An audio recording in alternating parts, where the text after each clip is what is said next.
বুধবার মন্ত্রিপরিষদ সচিবালয়ের কার্যালয়ে মহান স্বাধীনতা ও জাতীয় দিবস উপলক্ষে 10 টাকা মূল্যমানের স্মারক ডাক টিকিট উন্মোচন করেন প্রধানমন্ত্রী তারেক রহমান। জ্বালানি পরিস্থিতি মোকাবিলায় করণীয় ঠিক করতে বিদ্যুৎ, জ্বালানি ও খনিজ সম্পদ মন্ত্রণালয়ের মন্ত্রী ও কর্মকর্তাদের সঙ্গে বৈঠক করেন সরকার প্রধান।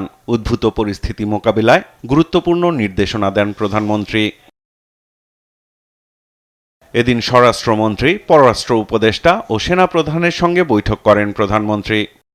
রেশম শিল্পের আধুনিকায়নে করণীয় নির্ধারণ বিষয়ক সভাসহ সংস্কৃতি বিষয়ক মন্ত্রণালয়ের মন্ত্রী ও প্রতিমন্ত্রীর সঙ্গেও বৈঠক করেন প্রধানমন্ত্রী। মন্ত্রিপরিষদ সভায়ও সভাপতিত্ব করেন সরকার প্রধান। ভিগো ওয়্যার গার্ড প্রয়োজন মতো বাঁকানো যায়, অধিক চাপেও ভাঙে না। ভিগো।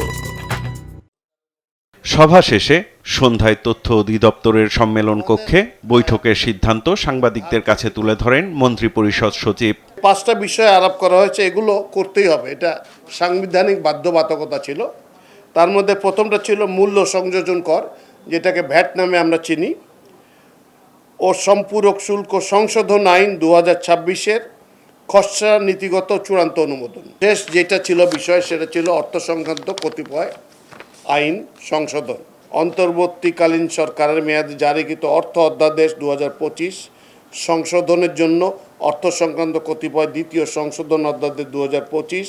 1 মাসের জ্বালানি মজুদ আছে উল্লেখ করে মন্ত্রিপরিষদ সচিব জানান, আতঙ্ক কাটাতে জ্বালানি রিজার্ভ বাড়াচ্ছে সরকার।